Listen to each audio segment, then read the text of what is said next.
America's Future. I'm sitting next to Mr. Paul J. from Real News Networks. How you doing? I'm good. How you doing? Man, you have been walking around these facilities, these very quote-unquote progressive facilities, with an article that you wrote in defense of Helen Thomas. We are just getting word that, in my opinion, she was forced to resign. What's your take on all this? Because this is causing quite a buzz. Well, I think what's happened to her is atrocious. She's one of the few people in American mainstream media who's had the courage over 50 years to speak about U.S. policy towards Israel. She's asked questions in the White House press rooms like to President Obama. He's asking who has nuclear weapons in the Middle East, something he didn't want to answer, and obviously the supposedly secret weapons that everybody knows Israel has.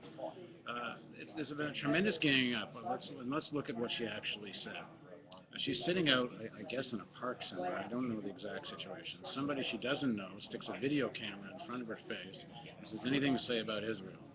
And of course, we're just days after at least 9 and perhaps more activists were killed by Israeli commandos on an aid ship in international waters. So it's not surprising that she's rather emotional in her response to the question.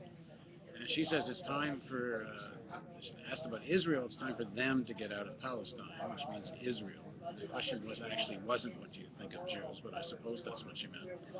Um, but she particularly refers to German, Polish, and American. Should go back to where they came from.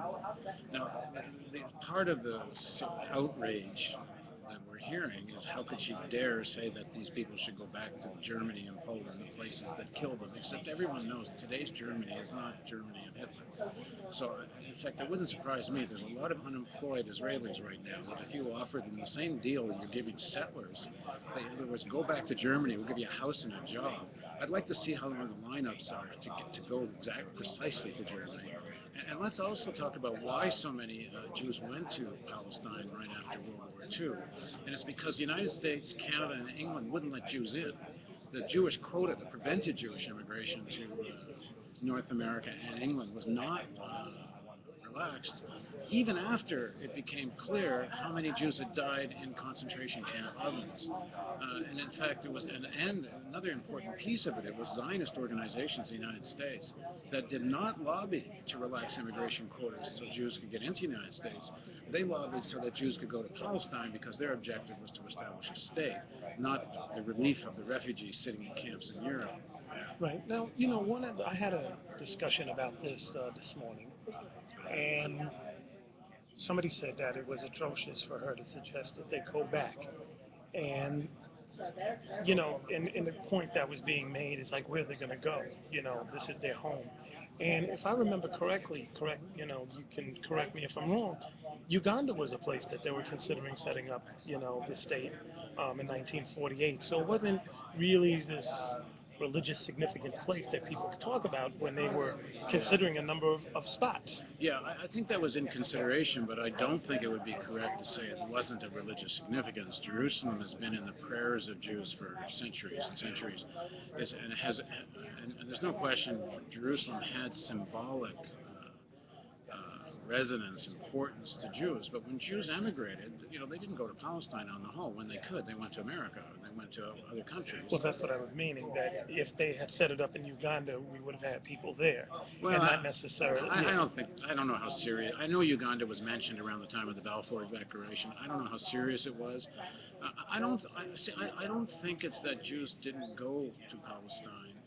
Partly because it had significance to them. Certainly many Jews went there because they were escaping persecution. The important point is that the persecution they were escaping was not being committed by Palestinians. It was mostly by Europeans. And so the issue is, why are Palestinians paying the price for European and North American racism, if you want to talk about the history? But you can't deny there is a connection between Jews and that land. There were thousands and thousands of Jews living there before 1948. But the status of the pre-1948 Jews is a different question than Jews that were forced there after the war, primarily because other countries wouldn't take them. And it's understandable why Jews didn't, after the war, want to stay in Germany and Poland. Quite a different question of Germany and Poland today. But all that being said, I mean, I don't agree with what Helen said. I don't think Jews should leave, and I don't think. But I think most importantly, I just came back from the Middle East, and I was in the West Bank, and I was in Ramallah, and I interviewed one of the leaders of Hamas. And I did not hear from anybody, I shouldn't say from anybody, that's an exaggeration. Almost everyone I talked to said the issue isn't Jews should leave. The issue is Palestinians must have their rights. And if you ask what that means concretely, they would like one democratic state that everybody lives in equally. Yes, I heard from some Palestinians, and the Palestinians I heard it from were people who had been sitting in refugee camps for over 60 years. Yes, some of them said all the Jews should get out. Although even there, it's very interesting. They made it specific. It was all the Jews that came after 1948 should get out. The Jews that were there before 48, according to these Palestinians, have a right to stay. I mean, my own opinion is there's nothing solved trying to get people out. Another expulsion is not going to help anything. The issue is people's rights. Right, but I think, that's kind of getting sidetracked in a sense of, I think we're talking about a journalist who, up to this point, was celebrated for speaking her mind in a lot of places, of course, villainized by some because she stepped on toes. But to have the ouster after, there's been people who said far, far worse, who I haven't seen an ouster, whether it's the Pat Robinsons or the Mel Gibsons or, and any number of people that you can see on stages at, war rallies. And I even shouldn't say the word worse or, or anything like that, but they've spoken out pretty forcefully on the issue and very definitively of where they stood. And why her? And I'm wondering if it's because she is a journalist, and whereas an activist says that you can write it off, well, that's just a kooky activist, but somebody who's a journalist gives it a lot more weight and a lot more credibility. And do you think that's the reason why they came after her? Yeah, for sure. She sits in the front row of the White House press conferences, and there's not. I think that's fair enough. I mean, it's not the same as an actor mouthing off. That is a prestigious position in the front row of the White House press gallery, and if somebody was a really virulent racist, I think it would be an issue. There's no evidence she is. She made one comment in the context of everything else she's ever said about Israel, and U.S. policy towards Israel has been a political statement about U.S. policy towards nuclear weapons, to the unequal treatment. I don't know of any evidence where she has ever said anything that could be defined as racist before this. And even this, like I said, I wrote this blog today. I said, well, if Native Americans said, "Oh, you bloody Europeans, go home," I don't think there'd be such outrage, but it's not that dissimilar a situation. Yeah, Jews have a long-term connection to that area, but only the ones that were living there. The ones that came afterwards do not. You can't define this as if because there's some biblical connection, or even a Jewish population prior to 48, that everyone that comes afterwards absolutely has a right. So it's what she said. I don't agree with, but it's not so outrageous, frankly. And two, look who's attacking her. The former Bush press secretary, who was an apologist for the killing of perhaps 1 million Iraqis. The former Clinton press secretary, who was hired just recently by the Honduran equivalent of the Honduran Chamber of Commerce to defend an illegal coup and a government that's now killing journalists and political activists. These are the people who are being quoted in press all over the country that helped lead to Helen Thomas's, I assume, forced retirement. But it's okay to defend an illegal coup. It's okay to defend an illegal war. And you make her comment, that's what everyone's going to get excited about? This is all about you can't allow, they can't allow even a crack in the armor, which is you can't talk realistically about Israel. Well, that's the point. As a journalist, when she says it, then you have to make the example. So do you think with her being gone, did that send a chill to anybody else in the press corps? Should they be worried that somebody's going to try to lead an attack that this embolden them? Or should we be digging in the sands and standing up and maybe even being more critical just to make the point? Well, I think it's both. I think one, I think there's already a tremendous chill in mainstream newsrooms on this topic of Israel. And I think the object of this, and it will get worse, and I think it's terrible if the Hearst chain, in fact, did push her into this retirement. I can't say for sure they did, but it sure looks that Well, way. it's not that. It's She terrible. also lost speaking engagements, and I think she was dropped from a speakers bureau. Yeah. So obviously the claws were out and people went. Um, is that just fair game in terms of, when you speak, these may be the consequences, as a journalist, because you may rub people the wrong way. And should we as journalists be concerned about that, or do we have to really measure our words based upon the political climate that exists? Well, I don't think we should, which is why we're building an independent news network. But I think the behavior of the White House press corps now and in the past towards Helen Thomas has been outrageous. She's the dean of the White House press corps. She sits in the front row. And because the last president and this president don't like the kind of questions she asks, she never gets called upon. Like her first question to Obama was about nuclear weapons in the Middle East. He didn't like the question. I'm not sure she's actually had another question since from Obama. The press corps says nothing. That one of their leading members never gets a question. I think it's outrageous. And today, apparently the National Press Gallery Association disassociated themselves from her and talked about how joined the course against her. It's all out of proportion, and it's all about the same thing, that it's sacrilegious to touch the Israeli topic. And yeah, if you're asking me, journalists better stand up, because it's only going to get worse if we don't stand up now, which is why I wrote that blog today.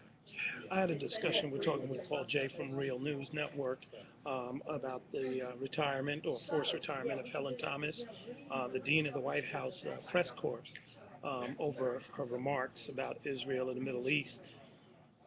I've been working in the music business for 25 years up to now, and over the years, I've seen people be bounced off radio stations because they said something about an artist.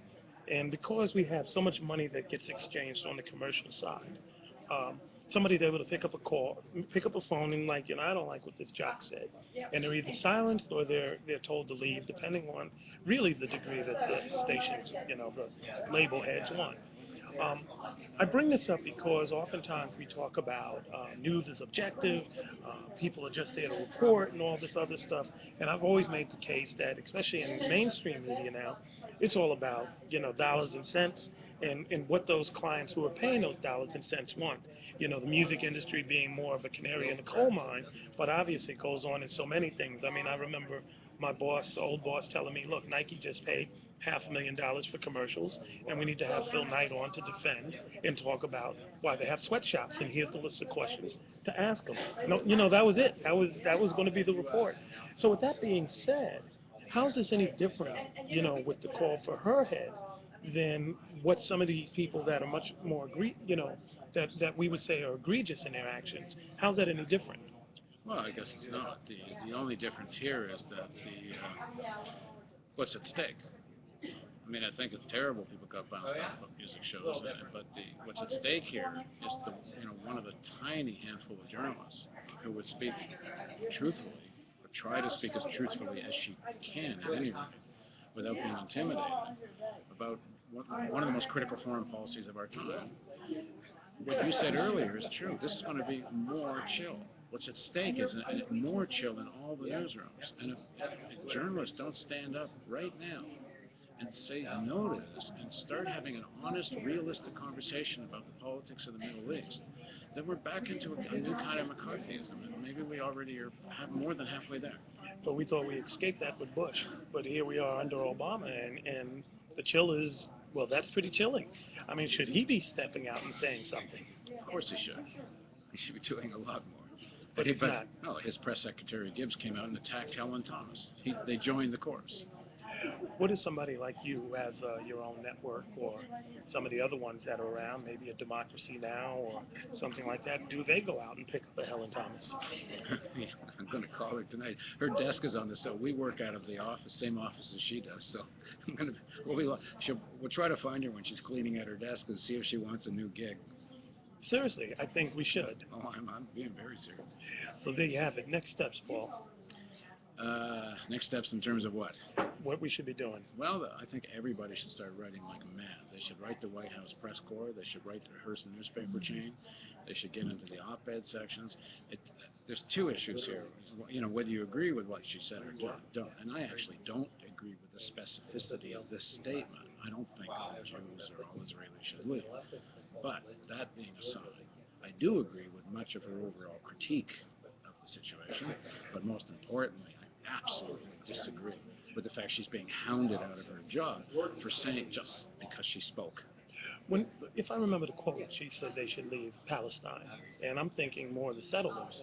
There is that something that is not fair for the critique or even the remark when people say I don't think there should be settlers there, Yeah. and that's been long, discussed, and people have condemned that, for as long as I can remember. Why is it any different if she does it? It's not clear from what she said whether she meant settlers or not. She did say they're occupiers, and you can kind of define the occupation in two different ways. Most people are actually calling the occupation now post-67 borders and the settlements, so it's possible that's what she meant. It's possible she meant more than that. I don't know, and part of the problem is it was just some guy shoving a video camera in front of her face. As soon as he got some quote that he thought he could use against her, he took off and shoved it on the web and never asked her any clarifying questions to find out what she really meant, because his objective wasn't to find out what she really meant. His objective was to try to bring down Helen Thomas, and he got away with something here. I don't know which one she meant, but we should be able to include that in any rational discourse without people going hysterical. But we kind of do, based upon her past record and what she said before in the past. She's not a very stupid person, so we would think that her remarks, even if emotional, would be based upon precedent that she set in terms of her critique. I would guess so, but I'm a journalist, so I don't mind waiting to find out what she really meant. And I hope, what I'm going to do is talk to her as soon as I can and interview her and see if we can't find out what she really meant. Well, there you have it. We're out for now. We've been talking to Paul J., Real News Network, and you can catch the website is TheRealNews.com. There you go. We're out for now. Peace. Cool. Thanks, man. Thank you very much, my friend.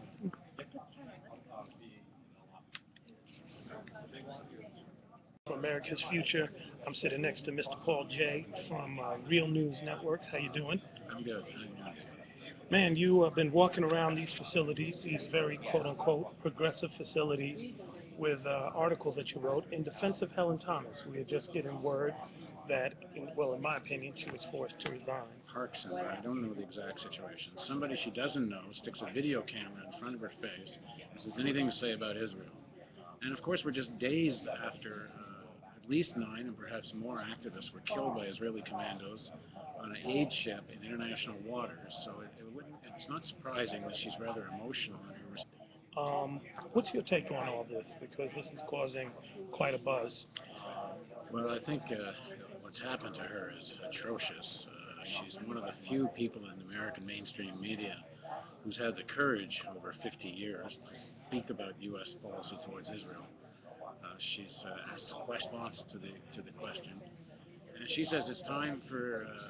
She asked about Israel. It's time for them to get out of Palestine, which means Israel. The question wasn't what do you think of Jews, but I suppose that's what she meant. But she particularly refers to German, Polish, and American. Should go back to where the Christians and the White House press rooms liked President Obama, asking who has nuclear weapons in the Middle East, something he didn't want to answer, and obviously the supposedly secret weapons that everybody knows Israel has. There's been a tremendous ganging up. Let's look at what she actually said. She's sitting out, I guess, in a